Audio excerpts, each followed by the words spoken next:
যার কারণে আমি প্রথম কাজটাতে আমি চেয়েছিলাম প্রীতম ভাই থাকুক, বাট তারপরে থাকে না কিছু কিছু জায়গায় একটু কনফিউশন এটা সেটা। তো আমার সব রাগ অভিমান, আমার হাসি ঠাট্টা কান্না, আমার আমার সেটের মতো মনে হচ্ছে সব আমি প্রীতম ভাইকেই বলবো। তো প্রীতম ভাই এরকম একজন মানুষ পাশা বলছিল, এবং এটা আমি প্রথম দিন মানে আরো 2 বছর আগে যখন আমরা একসাথে কাজ করছি তখন থেকে দেখে এসেছি। তার কোনোদিন কোনো রাগ চিৎকার মেজাজ খারাপ আমি কোনোদিন কিছু দেখি নাই। তা আমি না অবাক হই এটা কিভাবে পসিবল, আমি তো শর্ট টেম্পার্ড, আমি তো রেগে যাই বা যে কেউ আর কি, হিউম্যান বিং তো আসলে এমনই হওয়া উচিত। সো প্রীতম, ও মাই গড, হ্যাটস অফ প্রীতম ভাইয়া, তুমি এত পুরা টিম এবং এতগুলো আর্টিস্ট সবাইকে আসলে মেনটেন করে ডিল করে এত সুন্দর একটা কাজ এতগুলো লোকেশনে মর্নিং টু নাইট কাজটাকে নামায় আসা, all credit goes to Pritam ভাইয়া আসলে। Thank you. যাই প্রীতম ভাইয়া। Thank you very much. আমার মনে হচ্ছে যে ব্রিলিয়ান্ট একটা জিনিস পেলাম, যা বুঝলাম যে সেটা হচ্ছে আপনি ডিরেক্টরশিপ ছাড়েন, আপনাকে আমরা অফিসে নিয়ে যাই, চরকি অফিসার চালান, এরকম কুল টেম্পার্ড মানুষ দু একজন থাকা দরকার আছে অফিসে আর কি। তো আর কারো কোনো প্রশ্ন? জি জাহিদ প্রীতম ভাইয়ের সাথে লিফটে উঠছিলাম, একটা হ্যাঁ, মজার লিফটে ঘটনা পরিচয়। ঘটেছে। পরিচয় আপনাকে আমি চিনতাম বা চেহারায় চিনতাম না। যেটি প্রশ্ন আমার যে আপনার যে কাজগুলো আজকে আমাকে চেনা যাচ্ছে, মানে আজকে চেহারাটা ভেঙেছে। ভালোভাবে চেহারাই চিনলাম আর কি, আচ্ছা। নামে তো চিনি, আপনার একটা কাজেরও মেনশন করছিলাম আপনি আমি বলছিলেন যে বুক পকেটে জি, জি, গল্প। জি। তো আপনার যে কাজগুলো করেন আপনি, আপনার একটা আলাদা সিগনেচার থাকে রোমান্টিক জনরার অধিকাংশ কাজই। ইন্সপিরেশন কি আপনার, বা কাউকে ফলো করেন কিনা? কারণ বুক পকেটে গল্পের দুই একটা চরিত্র আমার মনে হয়েছে হুমায়ুন আহমেদ স্যারের কোনো চরিত্র থেকে একটু ইন্সপিরেশন থাকতেই পারে, তো এরকম কেউ আছে কিনা একটু বলবেন কিনা এটা নিয়ে? আপনি যেটা বললেন যে হুমায়ুন আহমেদ স্যার, তো হুমায়ুন আহমেদ স্যারের প্রতি আমার একটা আমাদের ফ্যামিলি থেকে শুরু করে আমার বেড়ে ওঠা হুমায়ুন আহমেদ স্যারের অনেক বড় একটা প্রভাব আছে। কারণ আমার প্রথম উপন্যাসটা হুমায়ুন আহমেদ স্যারের পড়া, এবং আমি পড়ে দেখলাম উপন্যাসের যে চরিত্রগুলো আছে, আমার মা, আমার খালামণি, পাঁচ খালামণি, দুই মামা, সো আমার নানু বাড়ির সাথে মিলে যায়। মনে হচ্ছে যে আমারই গল্প বলতেছে, অন্য কেউ ভাবে বলতেছে আর কি। তো আমি জানি না যে আমার মারও খুব পছন্দ হুমায়ুন আহমেদ। সো আমি একটা স্টোরি টেলার ফ্যামিলিতে বড় হয়েছি, যে আমি যখন স্কুল থেকে এসে আম্মুর হাতে ভাত খেতাম, তখন আমার আম্মু আমাকে খুব সুন্দর করে গল্প শোনাতো। এবং আমি দেখতাম যে আমার বাসায় হচ্ছে যেমন আপনি বললেন যে আমার গল্পের মধ্যে একটা আলাদা সিগনেচার আছে, দেখবেন মিস্ট্রি থাকে, স্রষ্টার কথা থাকে, মৃত্যু থাকে, সৃষ্টি থাকে।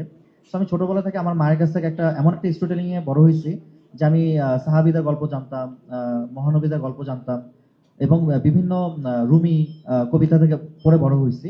আমি বাংলাদেশের কালচারের সাথে পরিচয় হয়েছে একটু পরে, হুমায়ুন আহমেদ স্যারের হাত ধরে। তো আমি যখন কোনো চরিত্র লিখতে যাই, আমি দেখি যে আমার গল্প যদি আমি বলতে যাই, এবং আমার মধ্যেও ওই ব্যাপারটা আছে। আহ, আমি বিভিন্ন ধরেন এই যে ওরা বলতেছে যে আমি মেজাজ খারাপ করি না, বা আমার কেন রাগ হয় না, আমার অবশ্যই হয়, মানে ভিতরে আসে। কিন্তু আমি কি একটা চিন্তা করি কি আমি কোনটা চুজ করব। ধরেন এই মুহূর্তে আমি একটা রেগে আপনার সাথে কথা বলতে পারতাম, বা আমি হেসেও কথা বলতে পারি, আমি কোন অপশনটা চুজ করবো? আমার কাছে মনে হয় যে আমি সবসময় ভালো বা বেস্ট অপশনটা চুজ করতে চাই। এটাই মনে হয় আমাকে ডিরেকশনে নিয়ে আসছে। এবং হুমায়ুন আহমেদ স্যারের প্রভাব যদি বলি, অবশ্যই 50%, বাট আমার আম্মুর প্রভাব আমার জীবনে 100%, মানে অনেক বেশি। ধন্যবাদ জাহিদ। প্রীতম ভাই, প্রীতম হাসান ভাইকে একটু জিজ্ঞাসা করতে চাচ্ছি যে আমি সেম পার্সনই, জি, জি ভাই। সেটা হলো যে আপনি পরপর বেশ কিছু রোমান্টিক কাজ করছেন, কাছের মানুষ দূরে দূরে তুই, আর সেটাও রোমান্টিক জনরা ছিল। অন্য কোনো ধরনের চরিত্রে, একটু এক্সপেরিমেন্টাল কোনো চরিত্রে কাজ করবার সম্ভাবনা আছে কিনা সামনে? ভাইয়ের নামটা কি? আমার নাম আরিফ, আমি 71 টেলিভিশন থেকে এসেছি। আরিফ ভাই, আসলে দেখেন আপনি খুব মনের একটা প্রশ্ন করছেন। হ্যাঁ, সেটা হচ্ছে আমাকে দেখলেই সবাই বলে ভাই আপনি টিউশনি পড়ান, আপনি আপনি হচ্ছে ইউনিভার্সিটিতে পড়েন, হচ্ছে আপনি হচ্ছে মেয়ে পটান, মানে আমার ঢিলা ঢালা জামা কাপড় দিয়ে সারা জীবন মেয়ে পটান। এই হচ্ছে আমার ট্রিটমেন্ট হয়ে গেছে। এখন 700 টাকা দিয়ে শুরু হইলো, দেন এই সেম শিয়াব ভাইও করলো, এখন জাহিদ প্রীতম হচ্ছে। আই হোপ এটা লাস্ট আমার, আমি আর বইতে চাই না এই একই ক্যারেক্টার।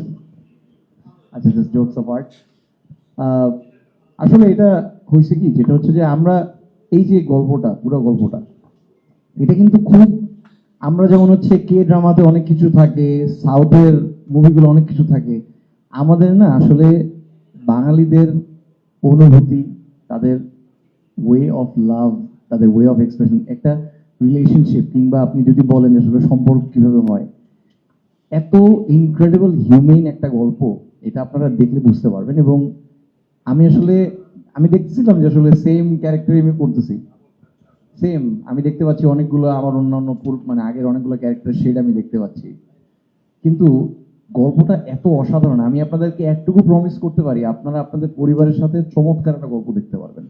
এই জন্য আমার করা। That's it. Thank you. Tanzim পেশার কাছে একটু জানতে চাইবো যে অনেকদিন ধরে একটা ভালো চরিত্রের সন্ধানে ছিলেন আপনি, কি মনে হয় ঘুমপুরির চরিত্রটা সেই আপনার সেই ক্ষুধা একটু হলেও কমিয়েছে কিনা?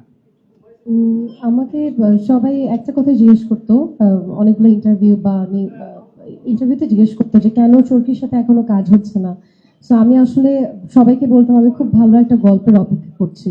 সো আমার মনে হয় আমি সেই সেই ব্যাপার, যেটা আমার যে ক্ষুধাটা ছিল যে এমন একটা গল্প দিয়ে শুরু করবো চরকিতে, তেমন একটা গল্প আসলে আমি করতে পেরেছি। সো বাকিটুকু আসলে আপনারা বলবেন আসলে কেমন হয়েছে। এই তো। পার্সার কাছে একটা প্রশ্ন না করলে আনফেয়ার হয়ে যায়, তিনজনকে করলো একজনকে করলাম না। যেহেতু আপনি গানের মানুষ, অভিনয়ে প্রায় দেখা যাচ্ছে, অভিনয় আসাটা আসলে কিভাবে হলো? নিজের ইচ্ছা থেকে নাকি প্রস্তাব আসার পরে ভাবা হলো? কিছুটা প্রস্তাব আসার পরে, ইচ্ছা তো ছিলই, ছোট থেকে কিছুটা ছিল, তবে গানের মানুষ গান নিয়ে বেশি থাকতে চেয়েছিলাম।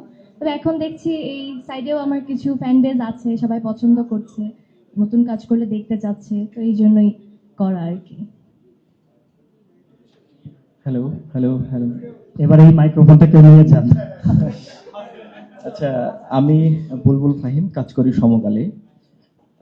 ডিরেক্টর প্রীতম ভাইয়ের কাছে আমার একটা প্রশ্ন, যে আসলে গল্পটা এখানে বলা হয়েছে, এটা বাস্তব ধর্মী গল্প নাকি কাল্পনিক গল্প? আরেকটা বিষয় সেটা হচ্ছে যে দুইজন সিঙ্গার, একজন অভিনেত্রী আছে, তো এটার সঙ্গে কি দুইজন সিঙ্গারকে নেওয়ার পিছনে কি এটা গানের কোনো সম্পৃক্ততা আছে কিনা, গান ভিত্তিক কোনো কিছু আছে কিনা, বিষয়টা যদি একটু ক্লিয়ার করেন। Thank you.